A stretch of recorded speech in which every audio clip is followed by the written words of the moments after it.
While my husband toasts to 5 amazing years together at our anniversary dinner, I'm discreetly confirming details with the private investigator I hired 3 months ago. As Mark kisses my cheek and promises me the world, my phone vibrates, with photos of him and his very pregnant girlfriend touring a nursery yesterday. He has no idea that his financially dependent wife has been quietly transferring his hidden assets back into our joint accounts, the ones he thinks I'm too naive to monitor. The diamond tennis bracelet he just presented me weighs heavy on my wrist, almost as heavy as the secret I'm carrying. In exactly 47 minutes, Jessica Palmer will walk through those restaurant doors with her 8-month pregnant belly and shatter the perfect image he's worked so hard to maintain. But unlike the devastated wife he expects me to be, I've spent months preparing for this moment. Before we continue this story, let us know where you're watching from. If you're enjoying this journey of discovery and justice, make sure to subscribe for another dramatic story tomorrow. My hand remains steady as I sip my champagne, a practiced smile playing at my lips. Through the window of the Harbor View restaurant, I can see the Boston skyline reflecting on the water, the same city where Mark first promised to love me forever. The irony isn't lost on me as he orders another bottle of Dom Perignon, oblivious to what's coming. "Emily, are you enjoying yourself?" Mark asks, his voice full of rehearsed affection. His Rolex glints under the chandelier light, the watch I helped him select for his promotion last year. "Everything is perfect," I reply, noting the time. 8:13 p.m. Jessica should be arriving around 9. My phone buzzes discreetly with a text from Rachel, my lawyer. "Everything's prepared. Are you absolutely certain about tonight?" I glance at Mark, now charming our waiter with stories about our perfect marriage, while his hand rests possessively on mine. I've documented every lie for months, the late meetings that corresponded perfectly with hotel charges, the business trips that aligned exactly with Jessica's Instagram posts about romantic getaways, all while he drained our savings to set up his new life. What he doesn't know is that I've known for months. But unlike what he'd expect, I didn't confront him with tears and accusations. I didn't throw his designer suits onto our Beacon Hill townhouse lawn or key his precious BMW. Instead, I did what he never expected. I followed the money. "Happy anniversary, beautiful," Mark says, raising his glass. I notice a slight nervousness in his movements. He keeps checking his phone under the table, probably telling Jessica not to call tonight of all nights. "To us," I respond, clinking my glass against his. "And to surprises." He has no idea how prophetic those words are. 6 months ago, I discovered the first clue, an unfamiliar charge, at a jewelry store on our credit card statement. The same statement Mark insisted I didn't need to trouble my pretty little head about, because he handled the finances. The emerald necklace never appeared around my neck, but 3 weeks later, it was prominently featured in Jessica's "Lucky Me" Instagram post. That night, while Mark slept soundly beside me, I began my investigation. A quick search revealed Jessica Palmer, 29, yoga instructor turned lifestyle influencer, whose sudden upgrade to designer clothes and luxury vacations coincided perfectly with my husband's increasing work commitments. "You know," Mark muses, cutting into his steak, "we should think about that trip to Santorini we've been putting off." I smile, knowing he has no intention of taking that trip with me. I've already seen the Greece reservations he's made for next month, first-class tickets for 2, but not in my name. "That sounds wonderful," I reply, watching him relax at my apparent obliviousness. "Though we might need to check our savings first." A flicker of discomfort crosses his face. He thinks I don't know about the second bank account he opened or how he's been siphoning money from our joint savings. He doesn't realize I've already spoken with our bank manager, who happens to be my college roommate's husband. "Don't worry about money, Em," he says dismissively. "I've got everything under control." Oh, Mark, if only you knew. While he's been planning his exit strategy, I've been 10 steps ahead. The day after discovering Jessica's existence, I contacted Rachel Torres, the best divorce attorney in Boston and my friend since law school. Together, we began documenting everything. Every lie, every missing dollar, every asset he thought he'd hidden. "Remember our first date here?" Mark asks, his hand covering mine in a display of affection that now feels hollow. "I remember everything," I say truthfully, "including how you swore you'd never be like your father, the man who abandoned your mother for his secretary." The irony is almost poetic. My phone discreetly vibrates again, a message from David Chen, my financial advisor. "All transfers complete. He won't be able to access the offshore account once we file tomorrow." I excuse myself to the restroom, checking my appearance in the mirror. My Valentino dress, a guilt gift from Mark after a weekend he claimed was a conference in New York, hugs my figure perfectly. My makeup is flawless, my expression composed. The woman staring back at me isn't a victim. She's a strategist. In the privacy of the stall, I confirm the final arrangements with Rachel. Jessica just checked in with the hostess. ETA 10 minutes. Security and the photographer are in position. Tonight was Mark's idea. A lavish anniversary dinner where he could play the devoted husband before asking for a divorce next week. I found the drafted papers in his home office, already filled out, claiming irreconcilable differences. He planned to paint me as financially incapable of supporting myself, conveniently forgetting that before I agreed to manage our home, I worked as a financial analyst at the same firm where he's now partner. What he doesn't know is that his father, disappointed by watching history repeat itself, secretly signed the family vacation property over to me last month. "He's too much like me at my worst," Robert had said, his voice heavy with regret. "Don't let him leave you with nothing." I return to the table just as Mark is ordering dessert, my favorite chocolate souffle that takes exactly 20 minutes to prepare. Perfect timing. "You look beautiful tonight," he says, and for a moment, I see a flicker of the man I married.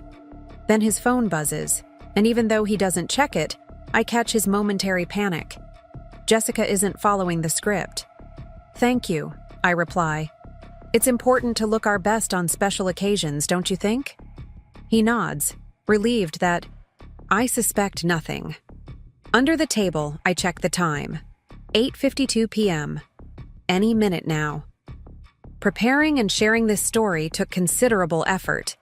If you're enjoying this journey of discovery, please subscribe to our channel. It truly means everything to us. Now, back to our story.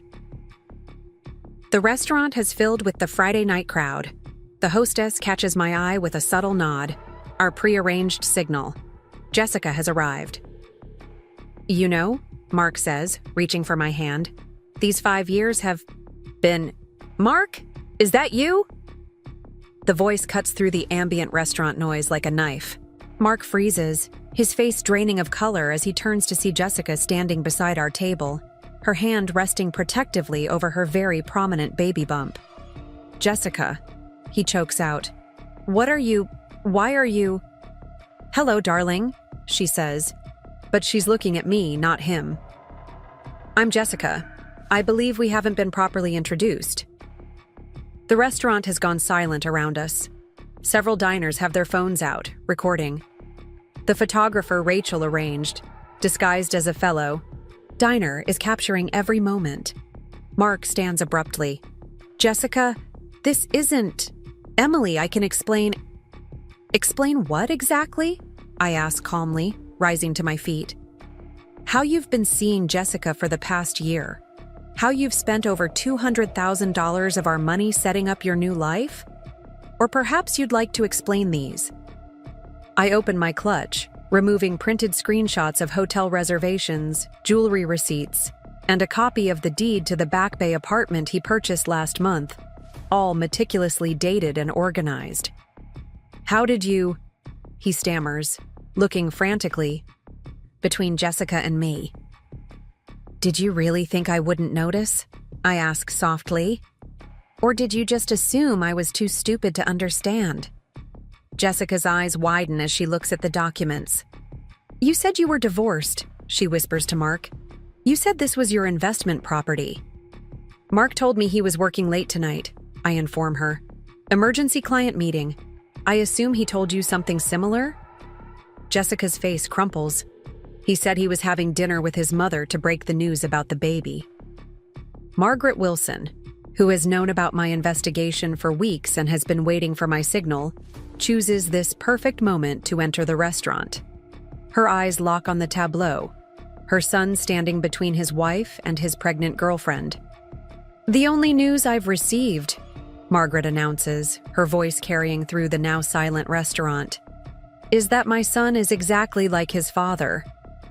Mark's face contorts with panic.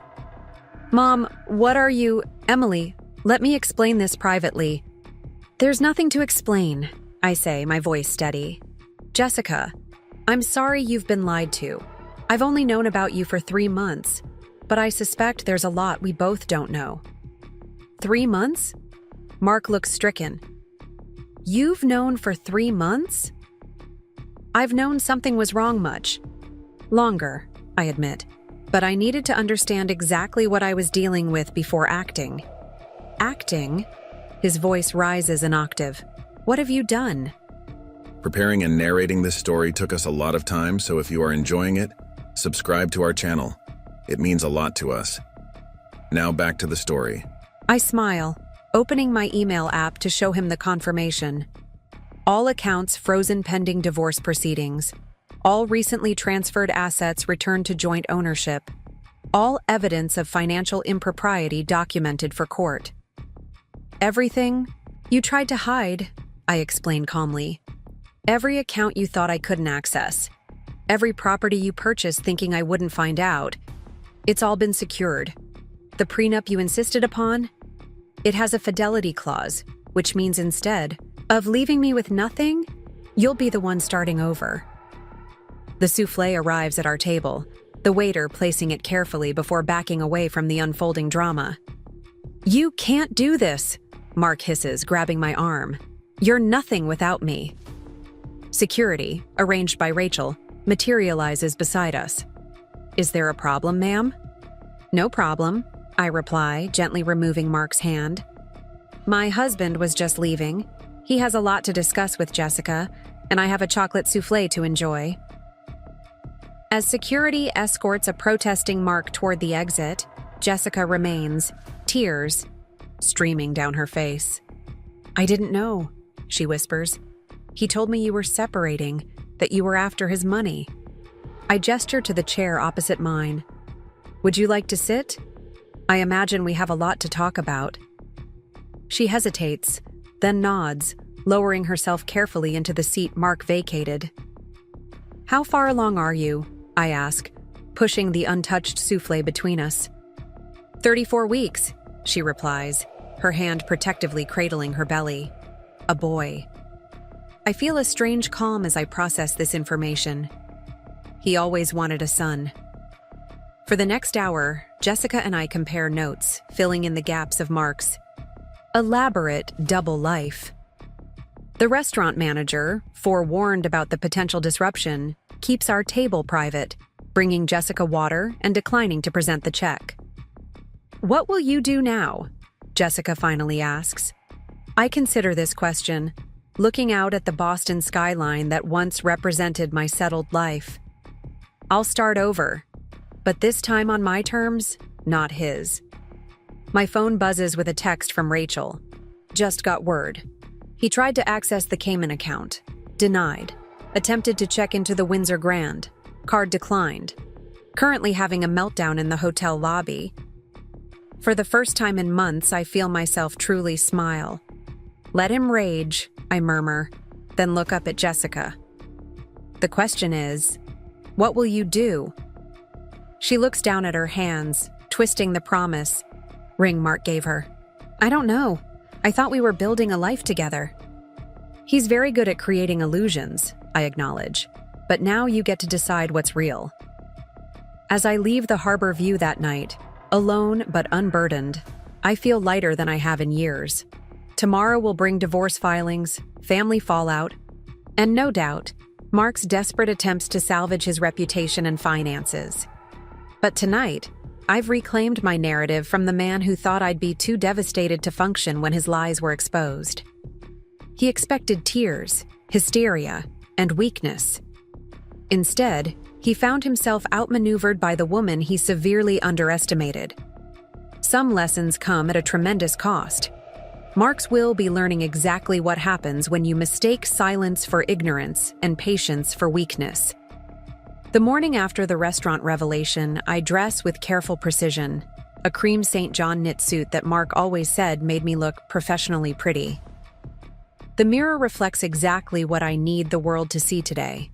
A woman composed, despite betrayal. I smooth my hair into a sleek chignon, fasten pearl earrings that belonged to my grandmother, and apply just enough makeup to ensure no one will describe me as looking tired or obviously devastated. Through the bedroom window, Boston's skyline emerges from morning fog. The financial district where Mark and I both once worked, now bathed in golden light. There's something poetic about facing this day with the sun at my back. My phone has been buzzing constantly since 5 a.m. I've ignored most notifications, only responding to Rachel's text confirming our 9 a.m. meeting at Hamilton & Associates. Mark has called 17 times and left 8 voicemails, each more desperate than the last. I finally listened to the most recent. "Emily, please." His voice sounds hoarse, probably from a night of arguing with Jessica. "We need to talk before you do anything rash. This isn't what you think. I can explain everything if you'll just answer my calls." I delete it without responding. There's nothing rash about plans carefully laid over 3 months. The townhouse feels cavernous this morning. I walk through rooms Mark and I designed together, seeing now how they were always showcases for his success rather than spaces for our happiness. The kitchen with its Sub-Zero refrigerator and La Cornue range where I prepared countless dinner parties for his clients. The living room featured last year in Boston Home Magazine, styled to project old money stability that Mark's nouveau riche background craved. I make myself espresso in the machine he insisted we needed, though I've always preferred simple drip, coffee. As the machine hums, I check my secure email, finding updates from David Chen that confirm all financial fail-safes have been activated. Mark attempted access to 4 separate accounts overnight, each attempt documented and denied. The doorbell rings precisely at 7:30 a.m. Margaret Wilson, my mother-in-law, elegant even in obvious distress. When I open the door, she embraces me without hesitation. "I didn't sleep," she confesses, following me to the kitchen. "Robert and I argued half the night about whether we raised a monster." I pour her espresso, adding the single sugar cube she prefers. "Mark isn't a monster, Margaret. Just a man who thought he deserved everything without consequences." She accepts the cup with trembling hands. "He gets that from his father. Though Robert at least had the decency to wait until Olivia was in college before his midlife crisis." She looks around the kitchen, noticing details with new eyes. "He called us at midnight, you know. Wanted to stay at the house. Robert refused." "Where did he go?" I ask, more curious than concerned. "According to Olivia, who still speaks to him unlike the rest of us, he spent the night in his office after the Windsor Grand declined his credit card." Margaret sips her espresso, a small satisfaction crossing her face. "Apparently, Jessica also refused to let him stay with her after they left the restaurant. Smart girl, despite her poor judgment in men." I feel an unexpected wave of sympathy for Jessica, who lost her illusions even more abruptly than I lost mine. She didn't know about me either, at least not the truth. "Men like Mark and Robert," Margaret says with the weariness of experience, "create separate realities and expect everyone to live in the ones they've been assigned." The doorbell rings again. This time it's Rachel, dressed in a charcoal suit that means business, carrying a leather portfolio that contains the dissolution of my marriage in meticulously prepared legal documents. "Good morning," she says, her tone professional even though she's been my friend for 15 years. "Are you ready for today?" "She was born ready," Margaret answers before I can, a fierce pride in her voice. "Coffee, Rachel? Or are we saving caffeine for after the initial filing?" Rachel checks her watch. "We have time. The courier just delivered copies of everything to Mark's office and Jessica's apartment. Based on timing, he should be receiving his now." As if summoned by her words, my phone buzzes with Mark's name. When I decline the call, a text immediately follows. "You cannot do this. I built everything we have." "Interesting perspective," Rachel notes, reading the message over my shoulder. "Considering it was your inheritance that provided the down payment on this house, and your work at Atlantic Partners that introduced him to the clients who made his career." I silence my phone, placing it face down on the counter. He rewrites history to suit his narrative. Always has. We finish our coffee while Rachel reviews today's strategy. At 8:15, we prepare to leave for her office where a notary awaits. As I gather my purse and the accordion folder containing original documents, headlights flash across the front windows. A car pulling urgently into our driveway. "Right on schedule," Rachel murmurs, checking her watch. "Want to bet he's wearing yesterday's clothes?" Through the beveled glass panels flanking our front door, I watch Mark emerge from his BMW, indeed rumpled in his anniversary dinner suit, his face haggard from what was clearly a sleepless night. He's clutching papers, the divorce filing he's just received. "Emily," he shouts, pounding on the door. "Open the door. You've been hacked or something. These papers are insane." Margaret moves to stand beside me, her presence protective despite her 5'3" frame. Should I answer it? I consider the man on my doorstep, the husband who planned to leave me with nothing, who created a parallel life while systematically undermining my confidence, who expected me to crumble when confronted with his betrayal. No, I decide. We'll use the back door. He'll only follow us to the office, which is exactly where we want him. Rachel nods approvingly. The court stenographer will be present for our meeting. Everything he says becomes part of the record. We exit through the garden terrace, taking Margaret's car, which is parked on the side street. As we pull away, I glimpse Mark in my side mirror, still pounding on our front door, oblivious to the fact that I'm no longer following his script. Hamilton and Associates occupies 3 floors of a gleaming tower overlooking Boston Harbor. The reception area hums with purposeful energy as assistants coordinate calls and couriers deliver time-sensitive documents. Mark arrives 10 minutes after we've settled into Rachel's corner office, having obviously followed us from the house. "You can't hide from me in my own home," he announces, bursting through the door that Rachel deliberately left open. His tie is askew, his normally immaculate hair disheveled from repeatedly running his hands through it. "Mr. Wilson," Rachel says coolly, "thank you for joining us promptly. I see you've received our filing." "This is ridiculous," he sputters, waving the papers. "Half our assets? My partnership shares? The house? Have you lost your mind, Emily?" I notice he doesn't mention the baby or Jessica or the apartment he purchased for their new life together. "Please have a seat, Mr. Wilson," Rachel continues, gesturing to the empty chair positioned directly across from me. "As you can see, we have a stenographer present. Everything said in this meeting will be entered into the official record." Mark finally notices the professional-looking woman seated quietly in the corner, her fingers poised over a stenotype machine.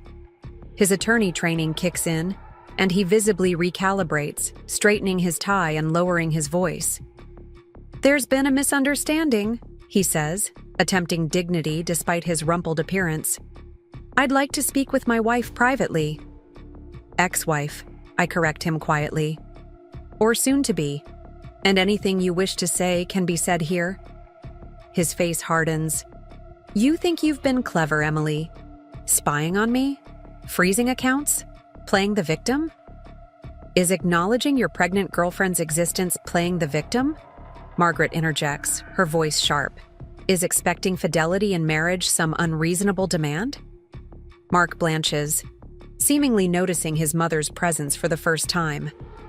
"Mom, what are you doing here?" "Supporting the family member who hasn't disgraced our name," she replies crisply. "Your father wanted to come too, but his blood pressure wouldn't allow it." Mark's composure cracks further. He turns back to me, desperation bleeding through his practiced attorney demeanor. "Emily, be reasonable. Yes, I made a mistake with Jessica, but this..." He gestures at the divorce papers. "This is overkill. We can work through this."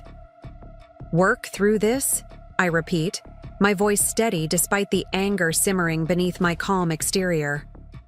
"The way we worked through you draining our joint savings? Or perhaps the way we worked through you purchasing property for your new family? Or maybe you mean work through the prenuptial agreement you're now violating."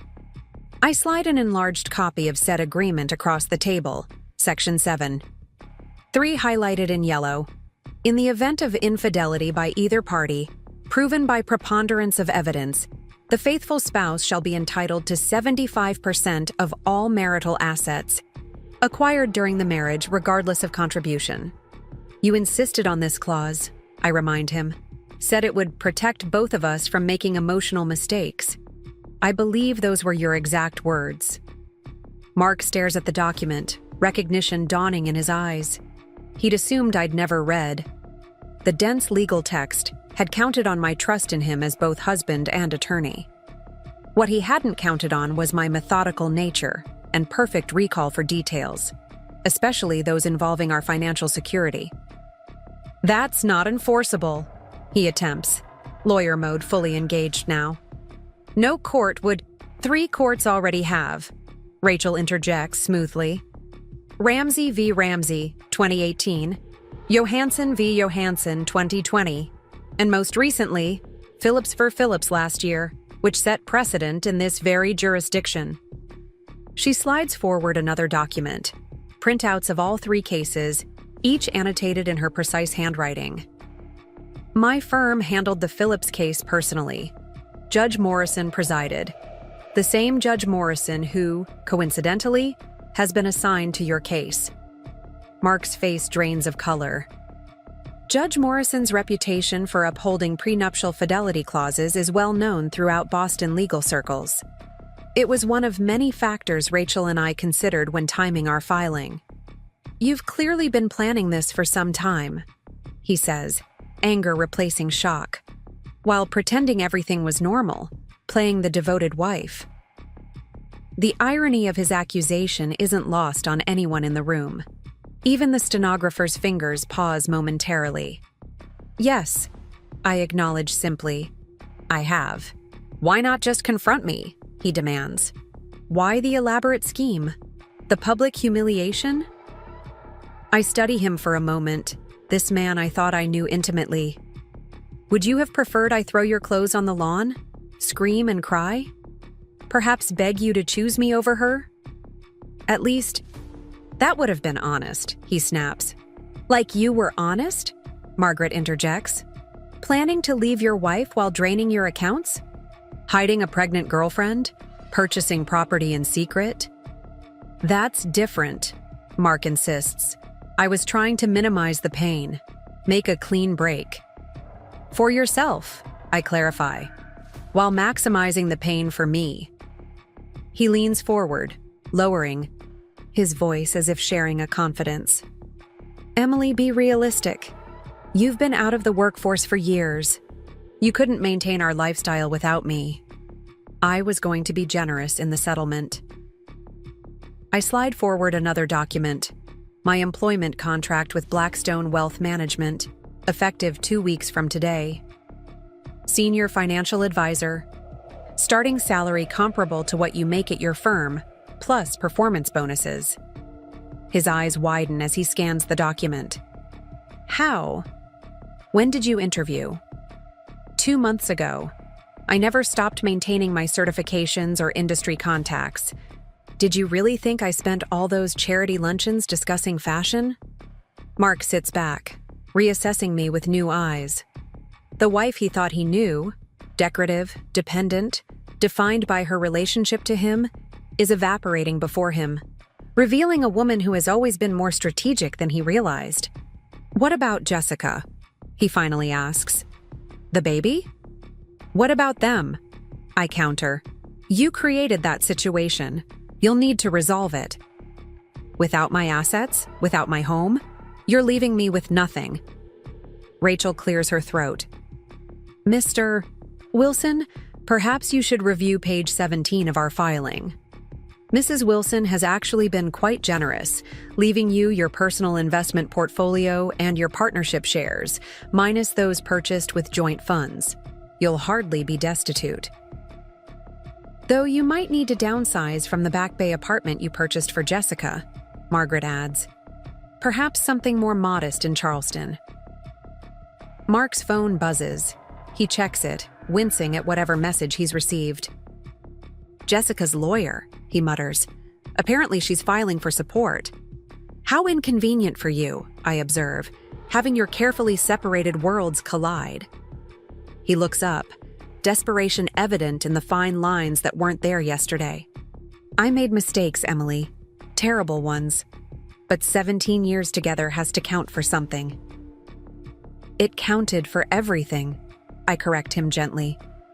"That's why I spent 3 months ensuring you'd face consequences rather than just walking away." Rachel interrupts, ever the professional. "We should discuss next steps. Mrs. Wilson has authorized me to negotiate certain points, provided the core agreement remains intact." "I need my own lawyer," Mark says, running a hand through his already disheveled hair. "By all means," Rachel agrees. "Though you should know we've already spoken with Gerald at your firm. He's recused himself due to conflict of interest, as have most of your colleagues. Something about respecting their long-standing relationships with Atlantic partners, where Mrs. Wilson will be handling significant portfolios. The realization that I've not only secured my financial future, but potentially damaged his professional one, hits Mark visibly. His shoulders slump as the carefully constructed world he's built begins crumbling around him. "What do you want?" he asks, defeat evident in his voice. "Exactly what's in those papers," I reply calmly. "No more, no less." As the meeting concludes, Mark looks years older than when it began. The stenographer gathers her equipment while Rachel schedules our next appearance before Judge Morrison. Margaret steps into the hallway to update Robert on what's transpired. Left momentarily alone with my soon-to-be ex-husband, I feel a curious emptiness where rage or satisfaction should be. "You could have just asked for a divorce," I tell him quietly. "I would have given you one." "Would you have let me keep my dignity?" he asks bitterly. I consider this question seriously. "Probably not," I admit. "But then, you weren't planning to leave me mine." As he walks toward the door, shoulders bent under the weight of consequences, Mark pauses. "Did you ever really love me? Or was I just some long-term investment strategy?" The cruelty of his question catches me off guard. For all his faults, I never questioned whether Mark had loved me once. That he could doubt the authenticity of my feelings reveals how completely he's rewritten our history to justify his betrayal. "I loved you enough to build a life around you," I answer truthfully. "Enough to reshape myself to fit your expectations. Enough to ignore the signs that you'd stopped loving me." I meet his gaze directly. "The question isn't whether I loved you, Mark. It's whether you ever really saw me at all." He has no answer for that. With a final nod that acknowledges the divide now unbridgeable between us, he walks out of Rachel's office and out of my life. Not on his terms as he'd planned, but on mine. The forensic accountants finished their preliminary review by Thursday afternoon, delivering findings that even I found shocking. I sit in David Chen's meticulously organized office at First New England Trust, watching as he walks me through spreadsheets detailing the full extent of Mark's financial deceptions. "Even with what you'd already uncovered," David explains, highlighting transactions on his monitor, "we weren't prepared for the breadth of his planning. He's been moving assets systematically for nearly 14 months. I lean forward, studying. the timeline that now makes painful sense. 14 months ago, right after I'd mentioned wanting to restart my career, right after I'd suggested having children, I remember Mark's dismissive response. Why complicate our perfect life? It hadn't been about preserving our lifestyle. He'd already been seeing Jessica. Show me the worst of it, I request, bracing myself. David clicks to another screen, revealing transfers to a holding company registered in Wyoming. He created shell corporations here, then filtered money through them to purchase property and investments we believe were intended for his new life. The Back Bay apartment was just the beginning. Rachel, who insisted on attending this meeting, whistles softly. He was planning to leave you with nothing but this house, which, by the way, has a second mortgage you didn't know about. My stomach tightens. A second mortgage? How is that possible without my signature? David grimaces. He used a power of attorney you signed 3 years ago when you were having surgery. It was supposed to be limited in scope, but the language was broad enough that he could leverage it for financial transactions. So, our home isn't even fully ours. The betrayal feels physical, a hollow ache beneath my ribs. It gets more complicated, David continues, pulling up another document.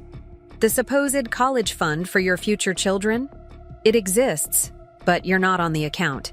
The beneficiary is listed as future issue of Mark Wilson. Legally ambiguous language that could apply to any of his children.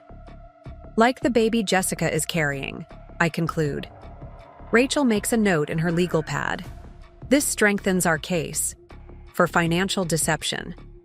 Judge Morrison specifically mentioned wanting evidence of premeditated financial concealment.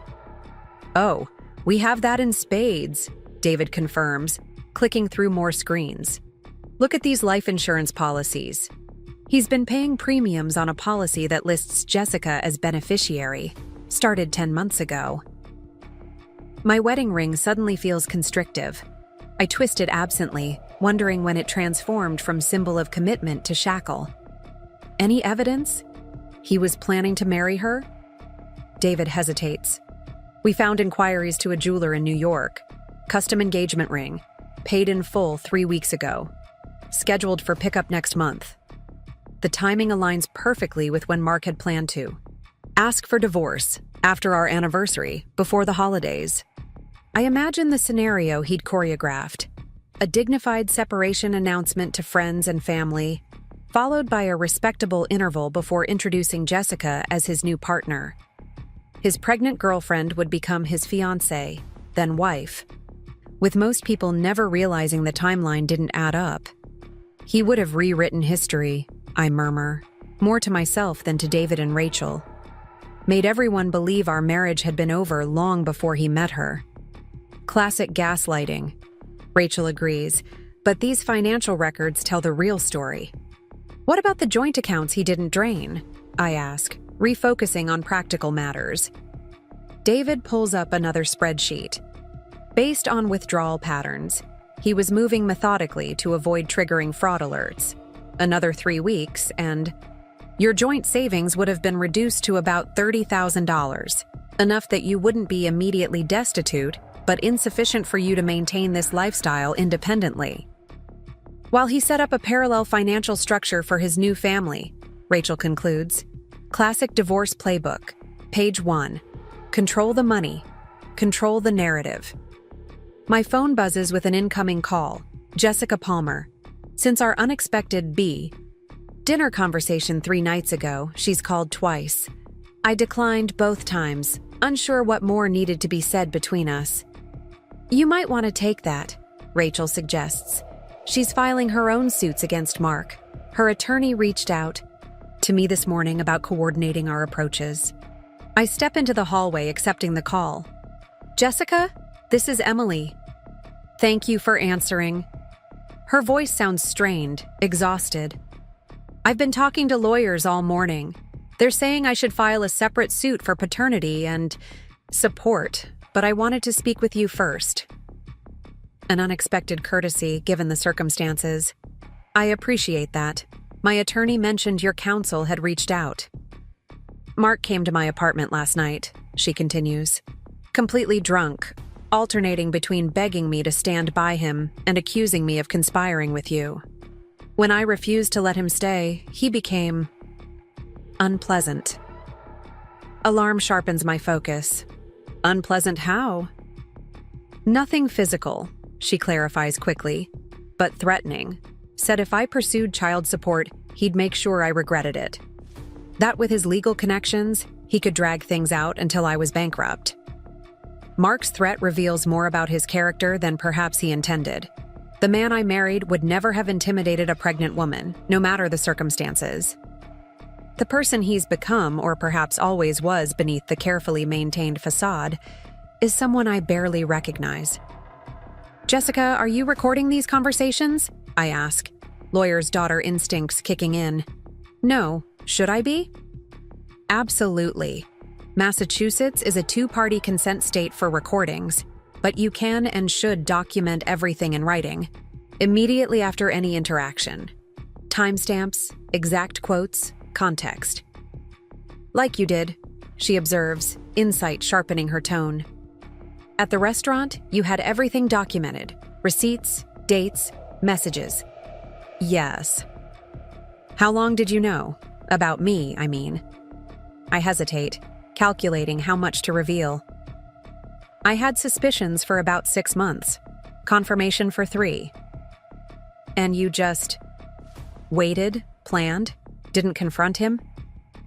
Confronting him would have given him time to cover his tracks, to create a more favorable narrative for himself. I pause, realizing Jessica deserves complete honesty. And yes, I wanted him to face consequences. Public ones. Silence stretches between us, 2 women connected by the same man's betrayal. I should hate you, Jessica finally says. Before the restaurant, in my version of reality, you were the cold, career-obsessed wife who neglected him. The obstacle to our happiness. And in my version, you were the calculating homewrecker targeting a wealthy married man.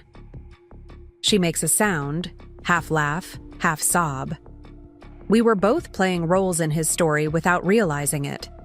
Yes, I agree. Softly. We were. My lawyer says I should distance myself from your case. That allying with you might undermine my position with the court. I understand the legal strategy, even as I recognize its emotional cost for Jessica. Your lawyer is probably right. Your priority needs to be your child. Our hearing is next. Wednesday. Will you be there? I hadn't planned to be. The thought of watching Jessica formally establish her claim to Mark's financial support, and by extension, permanent connection to our social circle, feels unnecessarily painful. I understand, she says, though disappointment colors her tone. I just thought, never mind, it doesn't matter. Something in her voice, vulnerability beneath attempted strength, reminds me of myself in those first raw days of discovery. Before anger crystallized into purpose, before pain transformed into determination. Jessica, what do you need from me? I ask directly. Beyond legal coordination. Her breath catches. I don't know. Validation? Someone who understands what it's like to realize your entire relationship was built on lies? My friends either think I'm getting what I deserve for dating a married man, or they're still buying Mark's story that your marriage was essentially over. I recognize her isolation, the unique loneliness of having your personal tragedy become public spectacle, with audiences choosing sides and assigning blame based on incomplete information. Next Wednesday, I say decisively. I'll be there. After ending the call, I return to David's office where he and Rachel are deep in discussion about offshore accounts and tax implications. They pause, looking up expectantly. Jessica's hearing is Wednesday, I inform them. I'm going. Rachel's eyebrows lift. Are you sure that's wise? It could be interpreted as antagonistic. Or it could demonstrate to Judge Morrison that we recognize there's an innocent child involved. I counter. That despite personal feelings, I'm not seeking punitive measures that would harm Mark's ability to support his child. Strategic. Compassion, Rachel muses. It could work in our favor. The contrast between your behavior and Mark's will be stark. David clears his throat. Speaking of Mark's behavior, there's something else you should see. He clicks to another screen, revealing a series of transfers from Mark's personal investment account to a law firm I don't recognize. Bergman, Wyatt and Associates. They specialize in aggressive divorce litigation and asset concealment. Rachel sits forward, instantly alert. When did he retain them? Initial consultation was 7 months ago. Monthly retainer payments started 3 months ago. The timeline lands like a physical blow. While I was discovering his affair and beginning my own preparations, Mark was simultaneously consulting divorce attorneys specifically known for helping wealthy clients hide assets from spouses. He was playing both sides, I realize aloud. Setting up his new life with Jessica while preparing legal defenses in case I discovered the truth. Classic hedging strategy, David agrees. Though not particularly sophisticated, he left electronic trails everywhere. Because he never expected Emily to look, Rachel points out. His entire plan depended on her remaining exactly who he believed her to be. Trusting, financially naive, emotionally dependent. I stare at the monitor, at the digital breadcrumbs of my husband's betrayal. Each transaction represents a moment when Mark actively chose deception, when he consciously worked to undermine the future we'd supposedly built together. What happens to these accounts now? I ask, pushing past the emotional response to focus on practical outcomes. Most remain. Frozen pending court determinations, David explains, though Judge Morrison's temporary orders prevent any further dispersal of joint assets. And Bergman, Wyatt and Associates? Rachel smiles thinly. Apparently, they dropped him as a client yesterday after learning their retainer was potentially paid with misappropriated marital funds. Even shark attorneys have limits to the liability they'll accept. As we conclude the meeting, gathering documents and planning next steps, I find myself dwelling on Jessica's perspective. For months, I've seen her as merely an extension of Mark's betrayal, a younger, more pliable replacement chosen specifically because she represented everything I wasn't. But our conversation revealed something I hadn't fully appreciated. She's been manipulated as thoroughly as I was, played for a different role in the same deceptive production.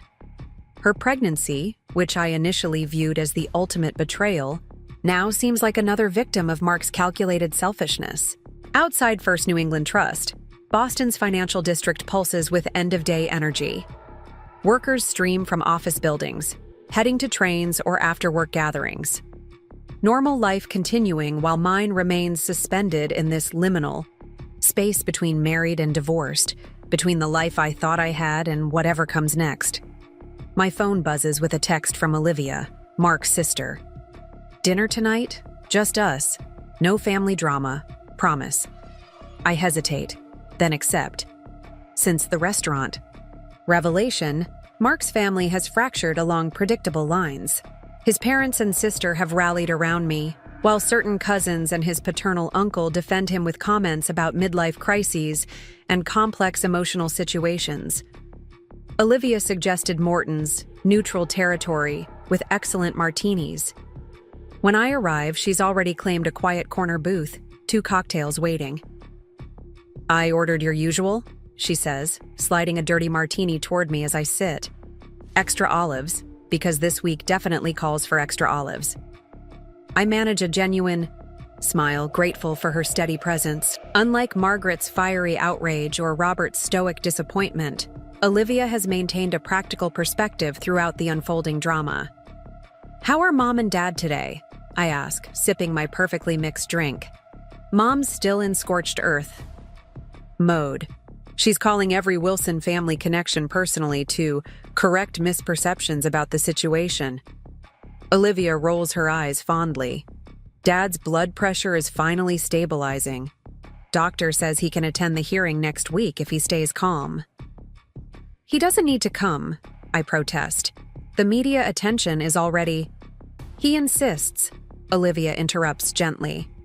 Says it's important to show unified family support. For you, not Mark. The gesture touches me deeply. Despite having no biological connection to the Wilsons, they've chosen me in this fractured family equation. Have you spoken with Mark? I ask carefully. Olivia nods, expression complicated. Briefly, he came by my office yesterday, looking for sympathy, I suspect. Found none. What did he say? That you've turned the family against him. That no one understands the complicated circumstances that led to his relationship with Jessica. She makes air quotes around Mark's euphemism. I reminded him that getting someone pregnant while married creates consequences regardless of circumstance. The waiter arrives to take our dinner orders, providing momentary respite from the weight of conversation.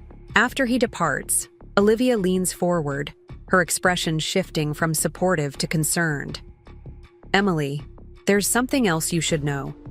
Mark's telling people you had fertility issues, that you refused to consider children, which drove him to seek a relationship with someone who wanted a family. My martini glass freezes halfway to my lips. What? It's disgusting, I know. Mom shut him down immediately when he tried it with her, but he's been floating this narrative with business associates, college friends, people who might not know the truth. The calculated cruelty of this particular lie steals my breath. Mark knows, has always known, that building a family was my deepest desire, one I'd temporarily set aside to support his career ambitions. The suggestion that I'd refused motherhood isn't just factually wrong. It inverts one of the most painful compromises I made for our marriage. The irony, I say when I can finally speak, is that I was researching fertility specialists last year, thought we might start trying for a baby around our anniversary. Olivia reaches across the table, squeezing my hand. I suspected as much. Mark's always been strategic with his lies, targeting the areas most difficult to definitively disprove. Like claiming a negative, that I refused something, rather than asserting I did something provable. Exactly. It's what made him such an effective litigator. We pause as our steaks arrive, the conversation shifting to lighter topics while we eat.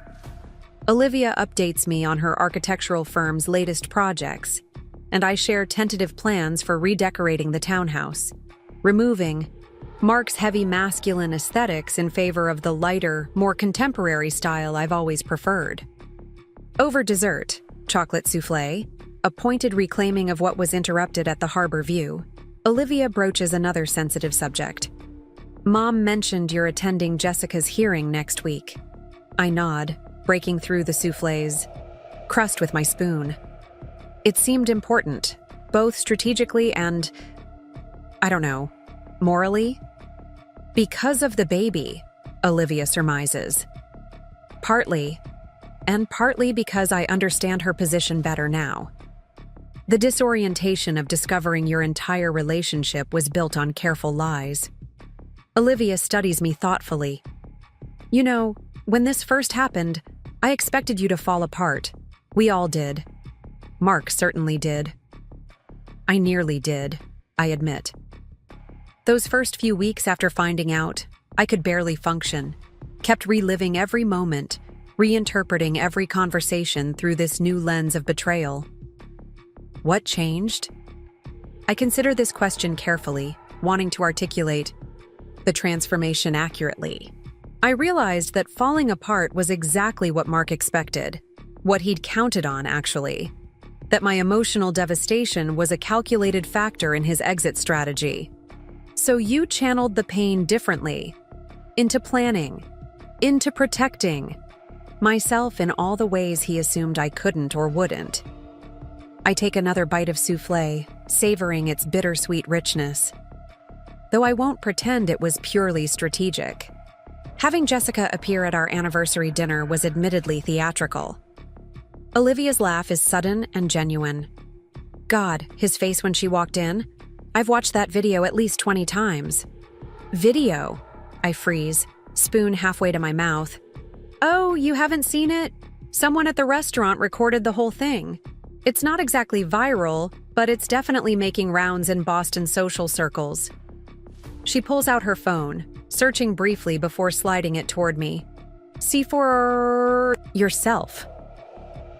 The video quality is surprisingly good, capturing the exact moment Jessica approached our table, Mark's expression transforming from confused to horrified as recognition dawned. The camera angle even caught my calm response, the documents I produced, Margaret's perfectly timed entrance. Watching the scene from this external perspective feels surreal, like viewing a particularly dramatic movie rather than a pivotal moment. From my own life, the Emily on screen appears composed, almost glacial in her controlled responses. I look.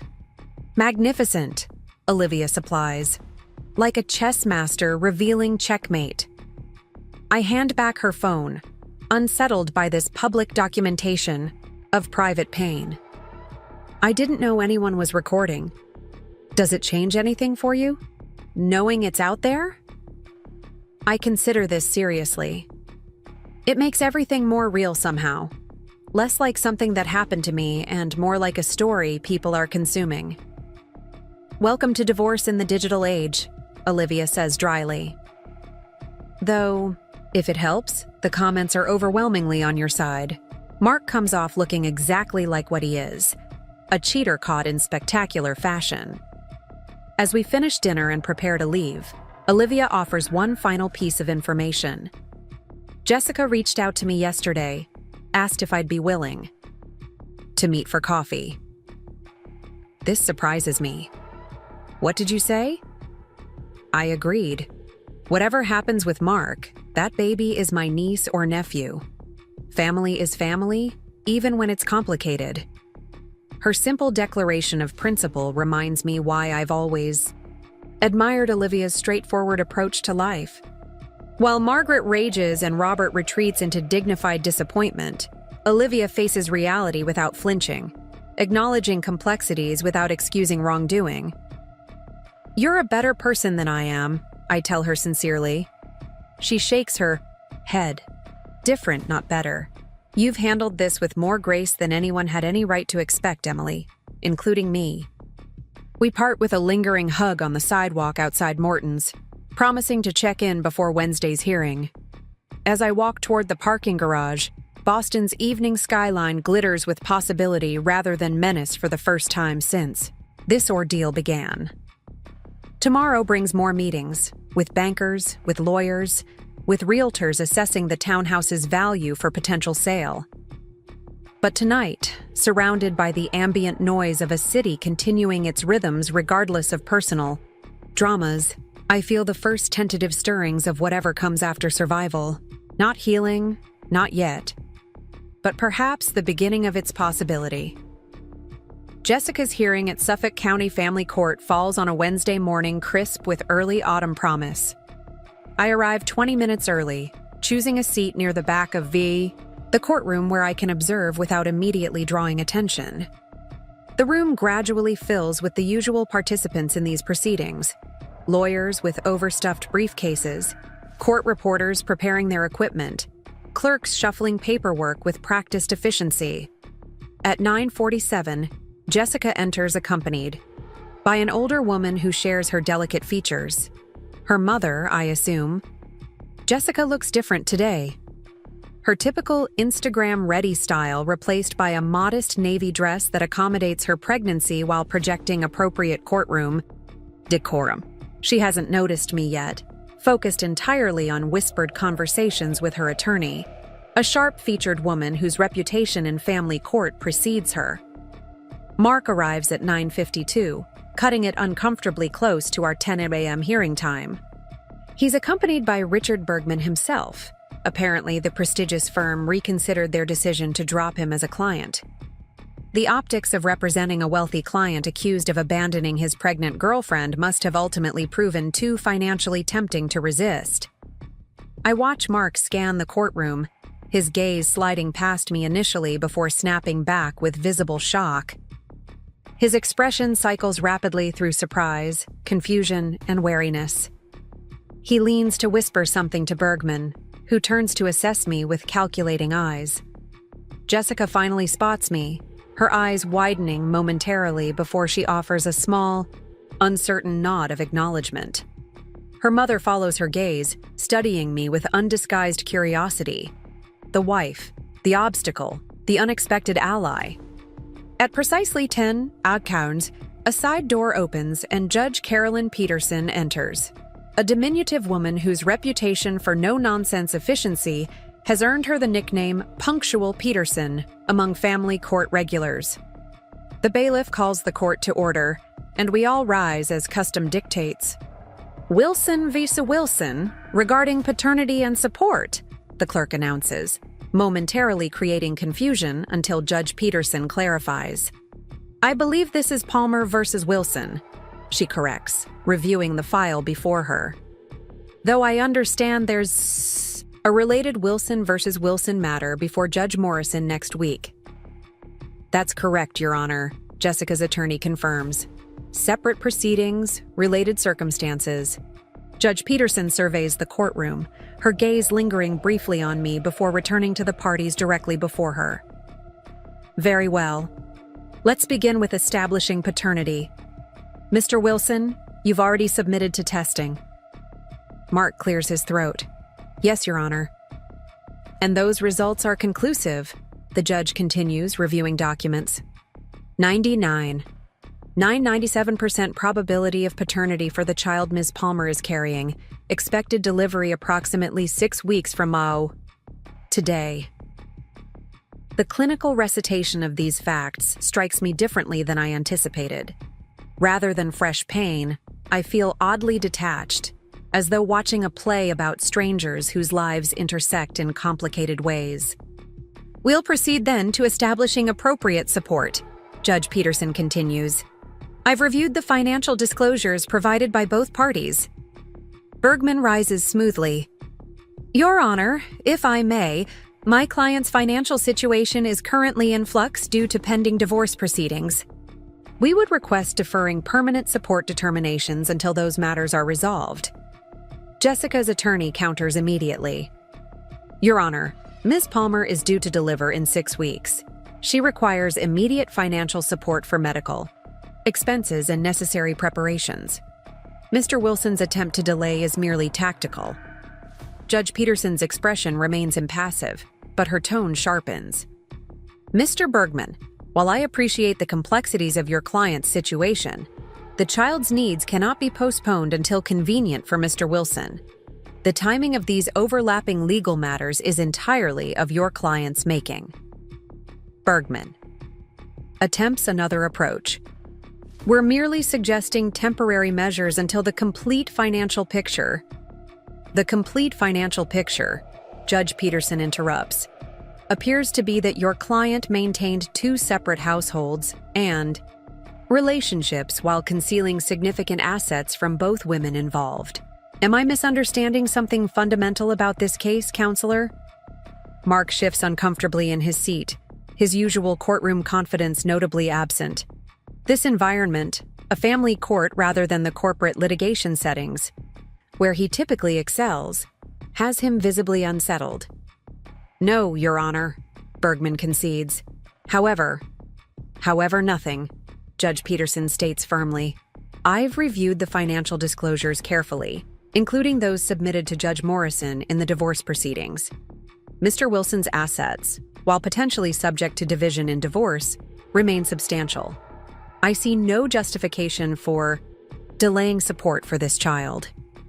For the next 40 minutes, I watch as the attorneys argue specifics, housing allowances, medical coverage, childcare provisions. Mark's legal strategy becomes increasingly clear. He's attempting to minimize financial obligations to Jessica and the baby while preserving as much as possible for himself post-divorce. The pettiness of his approach surprises me. The Mark I thought I knew would have embraced responsibility for his child regardless of circumstances. This calculating man before me, haggling over prenatal vitamin costs and bassinet allowances. Seems like a stranger wearing my husband's expensive suit. Mr. Wilson, Judge Peterson finally interjects during a particularly tedious debate about pediatric coverage. May I ask a direct question? Mark straightens. Of course, Your Honor. Do you intend to be involved in this child's life beyond financial support? The court notes no requests regarding visitation or custody arrangements in your filings. The question hangs in the air, heavy with implication. My attention sharpens, suddenly intensely curious about Mark's answer. Throughout our marriage, he'd spoken often about wanting children eventually, describing the coaching, the guidance, the father-son camping trips. He envisioned. Mark hesitates, glancing toward Bergman, who offers no visible guidance. My circumstances are complicated at present, Your Honor. Once my divorce is finalized and living arrangements stabilized, I intend to establish appropriate visitation. Judge Peterson studies him, her expression unreadable. I see. And these appropriate arrangements would begin. When, exactly? After birth? 3 months later? When financially convenient? Mark's discomfort intensifies under her direct questioning. I haven't established a specific timeline. Your child will be born in approximately 6 weeks, Mr. Wilson. I suggest you develop a specific timeline with some urgency. Judge Peterson turns to Jessica. Ms. Palmer, what are your wishes regarding Mr. Wilson's involvement with the child? Jessica rests her hands protectively over her rounded abdomen. I want my son to know his father, Your Honor. But I also want him to be wanted, not just obligated to. The simple dignity of her response affects me unexpectedly. Whatever her flaws or poor judgments in becoming involved with a married man, Jessica's focus on her child's emotional well-being speaks to her character. Judge Peterson nods thoughtfully. A reasonable position?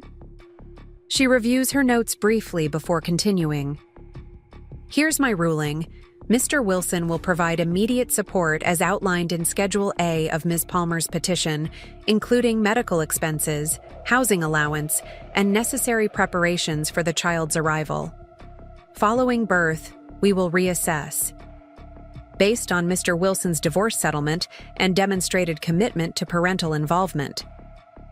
Bergman begins to object, but Judge Peterson silences him with a raised hand. Additionally, Mr. Wilson will attend parenting classes beginning no later than next week. The court can provide recommendations if needed. Parenting classes? Mark echoes, sounding genuinely confused. Yes, Mr. Wilson. They're educational sessions designed to prepare adults for the responsibilities of raising children. Since you've expressed uncertainty about your involvement timeline, I believe some structured preparation may be beneficial. Judge Peterson's tone remains professional, though I detect subtle rebuke beneath her words. As the hearing concludes, I remain seated while the principals gather their belongings. Jessica confers briefly with her attorney before making her way toward me, her approach hesitant but determined. Thank you for coming, she says simply, one hand supporting her lower back in a gesture familiar to any woman who's experienced late-stage pregnancy discomfort. It seemed important, I reply, rising to meet her at eye level. Jessica glances toward Mark, who's watching our interaction with poorly disguised alarm. He didn't expect us to communicate directly. It undermines his narrative about both of us. I've noticed he prefers to keep his world separate, controlled environments where he establishes the rules of engagement. She nods, understanding. Immediately. The stories he told about you. I'm embarrassed now that I believed them. The stories were designed to be believable, I offer, surprising myself with this small absolution. He's always been skilled at crafting narratives that serve his purposes. Mark approaches cautiously, Bergman trailing behind with obvious reluctance. The four of us form an awkward tableau in the now emptying courtroom. Husband, wife, girlfriend, lawyer, connected by circumstance rather than choice. What are you doing here, Emily? Mark asks directly, his tone hovering between defensive and accusatory. Observing, I reply simply. Learning. This doesn't concern you, he insists, though his uncertain glance toward Bergman betrays his awareness that my presence likely strengthens Jessica's position. A child that bears your name concerns me, I counter quietly. Not legally, perhaps, but morally. Mark's expression hardens. Spare me the moral high ground performance. We both know this is about making me look bad for the divorce proceedings. Jessica shifts uncomfortably, preparing to step away from our marital discord, but I gently touch her arm to stay her departure. Not everything is about you, Mark, I tell him, keeping my voice level. Or about our divorce. Sometimes people make choices based on principles rather than advantages. Bergman clears his throat diplomatically.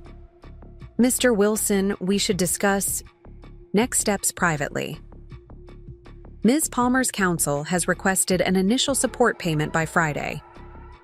Mark hesitates, clearly wanting to continue our confrontation, but recognizing the strategic disadvantage of doing so in this setting. With a final frustrated glance between Jessica and me, he follows Bergman from the courtroom. He really doesn't understand, does he? Jessica observes once they've departed, that some things aren't tactical maneuvers. Mark sees relationships as transactions, I reply, gathering my purse. He always has, though I misinterpreted it as pragmatism rather than calculation. Jessica's mother approaches, her expression guarded but not hostile. Jessica, we should get going. Your appointment is at noon. Jessica performs brief introductions. Mom, this is Emily Wilson. Emily, my mother, Catherine Palmer. Catherine studies me with careful assessment. This is unusual. The whole situation is unusual, I acknowledge. But I wanted Jessica to know she's not alone in dealing with Mark's manipulations. Something in Catherine's posture softens slightly. When Jessica told me about your restaurant confrontation, I assumed you'd be a vengeful harridan, I suggest with a small smile. Determined to punish the other woman? Something like that, Catherine admits. In your position, I might have been. I considered it, I confess. For about 3 days, I fantasized about various scenarios involving public humiliation, hair pulling, drink throwing, the full dramatic spectrum. Jessica winces. I would have deserved it. No, I correct her gently. Mark's behavior is his responsibility. I won't absolve you completely. You knew he was married, but I recognize how convincing his deceptions can be. Catherine checks her watch. Jessica, we need to leave for your appointment. Of course. Jessica hesitates, then asks, will you be at the divorce hearing next week? Yes. Judge Morrison expects substantial media presence, unfortunately. Because of the video, Jessica surmises. I nod, still uncomfortable with how public our private drama has become. Apparently, our situation has all the elements Boston society finds irresistible: money, infidelity, public confrontation. Mark's been calling me, Jessica confides suddenly. Late at night, after his lawyer meetings, alternating between blaming me for overreacting by filing for support and suggesting we could still have a future once the divorce settles. This information doesn't surprise me, though it disappoints. And what do you tell him? That I'll communicate through attorneys until he demonstrates consistent, responsible behavior. Jessica straightens her shoulders, a new resolve evident in her posture. The fantasy relationship he sold me is gone. Now I'm focused entirely on my son's well-being.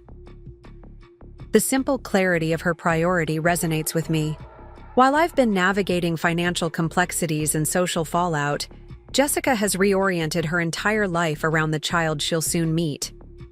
If you need anything, I offer, surprising myself with the sincerity behind my words, don't hesitate to call. Whatever happens between Mark and me, or Mark and you, shouldn't affect how we treat each other. Catherine's eyebrows lift slightly at this unexpected alliance, but Jessica simply nods, understanding the unusual bond forged through shared deception. After they leave, I remain in the courtroom briefly, absorbing the morning's developments. Mark's reluctance to embrace fatherhood contradicts everything he'd expressed during our marriage.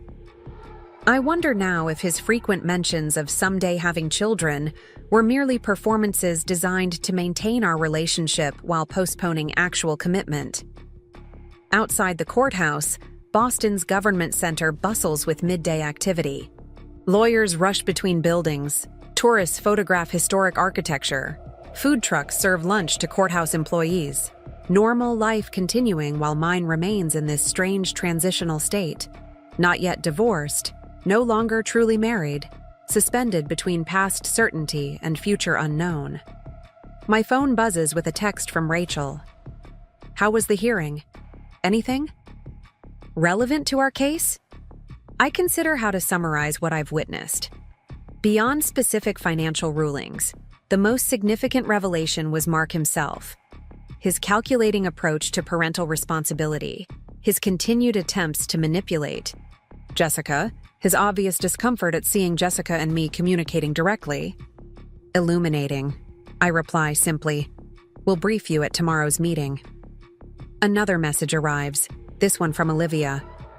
"Lunch? I'm at Stephanie's Deli around the corner. Jessica told me you'd be at court today." The invitation intrigues me. Olivia meeting Jessica for coffee is one thing. Her continued communication suggests developing relationship rather than one-time courtesy. Stephanie's is a narrow, perpetually crowded luncheonette whose recession-proof business model relies on proximity to the courthouse and superior pastrami sandwiches. I spot Olivia at a corner table, already halfway through what appears to be a Reuben. "Court proceedings always make me hungry," she explains as I slide into the opposite chair. "Something about watching people argue makes me crave comfort food." "How often are you in court?" I ask, genuinely curious. Olivia's architectural practice typically involves construction contracts rather than litigation. "More often lately. I've been accompanying Jessica to preliminary hearings."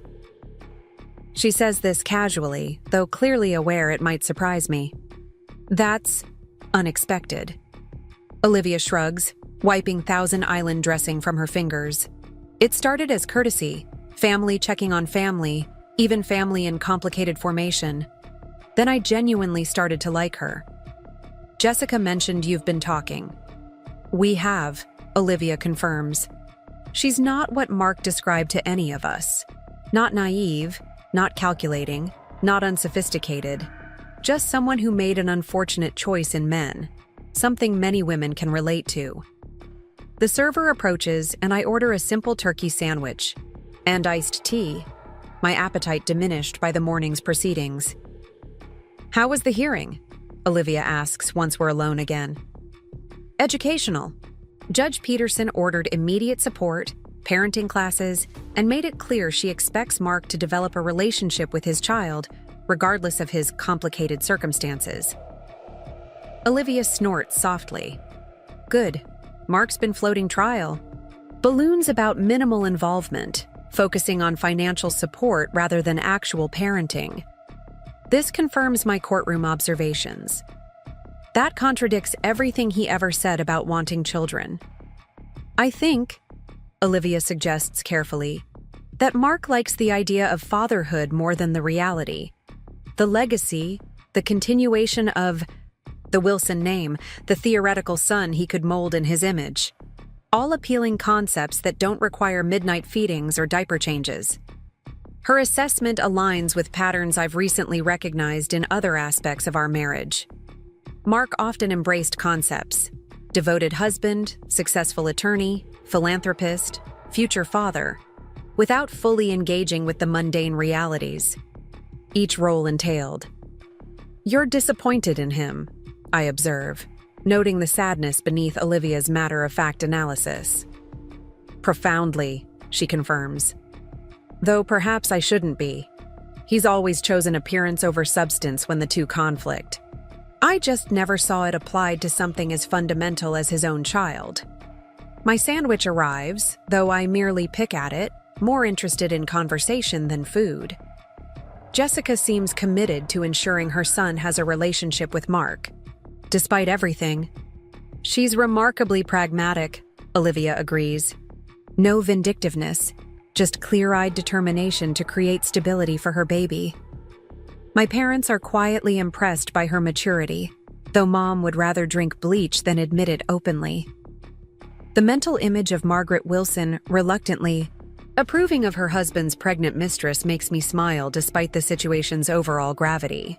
What happens after? I ask, the question that's been lingering beneath all others. After the divorce is finalized, after Jessica's baby is born, after the immediate drama settles, what does that new reality look like for all of us? Olivia considers this thoughtfully. Honestly, I don't know. Family gatherings will certainly be awkward for the foreseeable future. But the baby is innocent in all this, and he'll be my nephew regardless of circumstances. You've already decided to maintain relationship with Jessica and the child. I have, she confirms without hesitation. Not because I approve of how this situation developed, but because family obligations don't disappear when things get complicated. The question is, what will you do? It's the question I've been avoiding, focusing instead on immediate financial and legal concerns rather than long-term emotional landscape. What role, if any, do I want in the life of Mark's child with another woman? I don't know yet, I admit. Everything still feels too raw to make decisions about ongoing connections. Fair enough, Olivia acknowledges. Though, for what it's worth, Jessica speaks of you with genuine respect. She told me your conversation at the restaurant changed how she sees everything, not just Mark, but her own choices and future. The revelation that I've influenced Jessica's perspective causes complicated emotions. There's validation in being seen accurately rather than through Mark's distorted lens, but also strange responsibility in knowing my words carry weight with someone navigating her own crisis. This isn't how I imagined spending September, I observe wryly. Courtroom appearances, forensic accountants, unexpected alliances. Life rarely follows anticipated scripts, Olivia replies, signaling for the check. The question is how we improvise when the original storyline falls apart. As we part outside the deli, Olivia heading to her downtown office while I return to the Beacon Hill townhouse that feels increasingly like temporary accommodation rather than home, I find myself reflecting on her question. The script I'd been following, supportive wife, future mother, eventual career renaissance, has indeed collapsed. The improvisation thus far has focused primarily on survival and justice, documenting Mark's deceptions, securing financial stability, ensuring appropriate consequences for betrayal. But survival, while necessary, isn't sufficient for building whatever comes next. At some point, improvisation must give way to intentional composition, new narratives based not on reaction to Mark's choices, but on affirmative vision for my own future. The afternoon stretches before me, hours until my scheduled call with Rachel to prepare for next week's hearing. For the first time in months, I redirect my focus from the marriage ending to the life beginning. Not Jessica's new child, but my own emerging identity separate from the roles I've occupied these past 5 years. I change direction, heading toward the harbor rather than home. The water has always helped clarify my thoughts, the rhythm of waves against docks providing perspective that enclosed spaces cannot. Whatever comes after survival is still taking shape, its outlines indistinct but gradually solidifying with each decision that prioritizes future possibility over past grievance. The script has indeed fallen apart, but perhaps that creates space for a better story, one where I'm author rather than supporting character, defining the narrative instead of merely responding to plot twists beyond my control. Judge Morrison's courtroom falls silent as Mark enters with his newly assembled legal team. Not Bergman's aggressive divorce specialists, but Hawthorne, Prescott, and Lyle, known for representing high-profile clients concerned with reputation, management. The strategy shift isn't subtle, especially when I notice Caroline Prescott herself leading his counsel. Her specialty isn't maximizing financial outcomes, but minimizing public relations damage. Mark has finally recognized that his greatest vulnerability isn't monetary but reputational. "All rise," the bailiff announces as Judge Elaine Morrison enters, her silver hair pulled into an immaculate chignon, her expression revealing nothing as she surveys the crowded courtroom. Media interest has intensified since Jessica's hearing, with several local reporters occupying back row seats and a court artist rapidly sketching preliminary compositions. For the next 2 hours, Rachel systematically presents our case: documentation of hidden accounts, evidence of Mark's long-term planning, timeline of asset transfers that directly contradicts his sworn financial disclosures. I watch Mark throughout, noting how he maintains careful composure while occasionally scribbling notes to Prescott. He's fully in corporate attorney mode now, focused on damage control rather than emotional reaction. The courtroom dynamics shift noticeably when Rachel introduces evidence from Jessica's proceedings, specifically Mark's reluctance to commit to involvement with his soon-to-be-born child. "Your Honor," Rachel explains, "this demonstrates pattern and character relevant to enforcing the morality clause in the prenuptial agreement. Mr. Wilson's behavior constitutes not just infidelity, but abandonment of family responsibilities."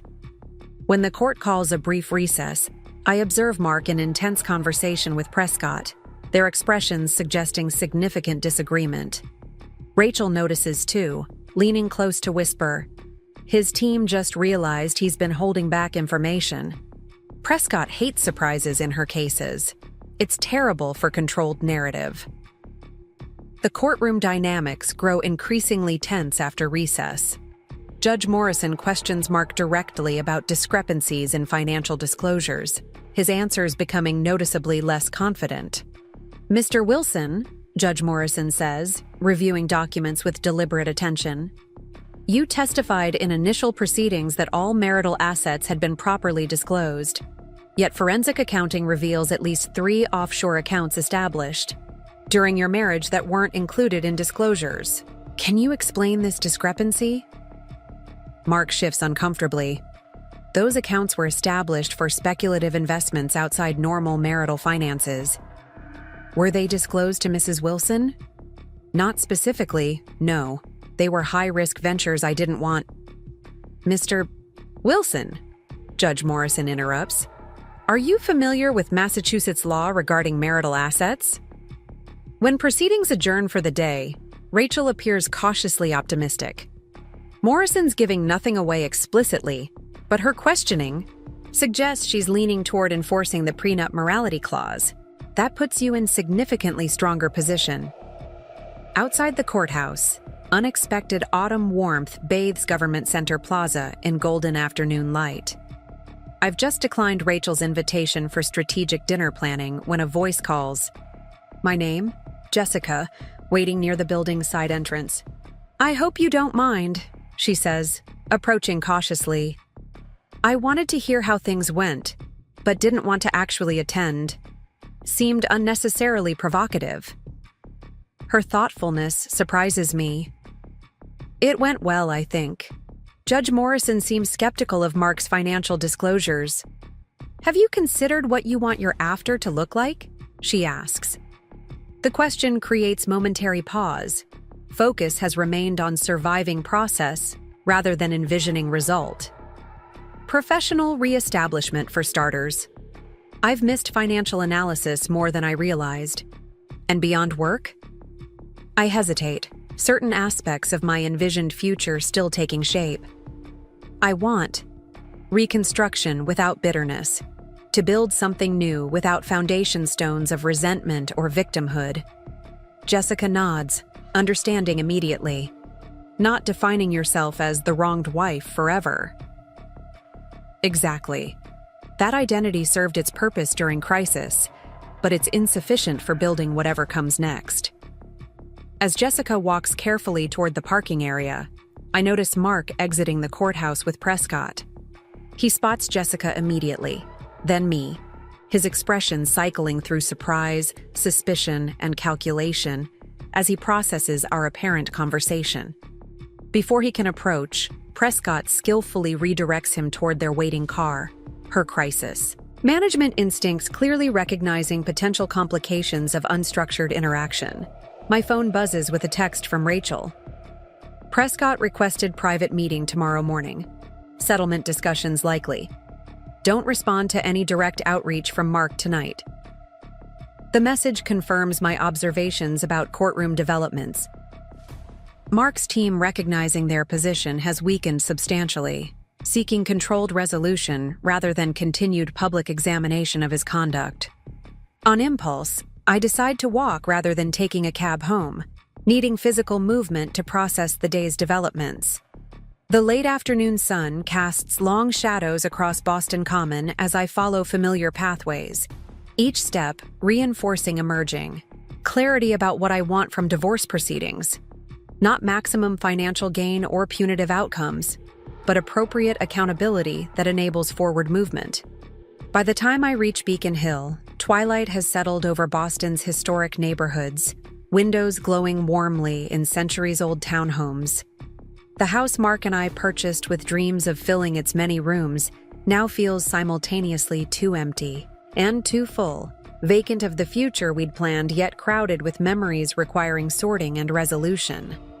Left momentarily alone with my soon-to-be ex-husband, I feel a curious emptiness where rage or satisfaction should be. You could have just asked for a divorce, I tell him quietly. I would have given you one. Would you have let me keep my dignity? He asks bitterly. I consider this question seriously.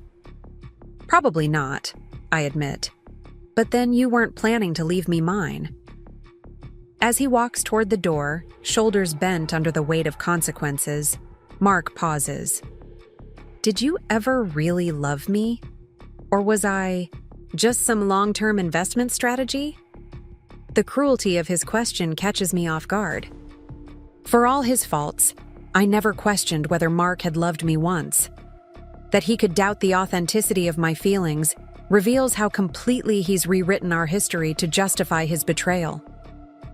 I loved you enough to build a life around you, I answer truthfully. Enough to reshape myself to fit your expectations.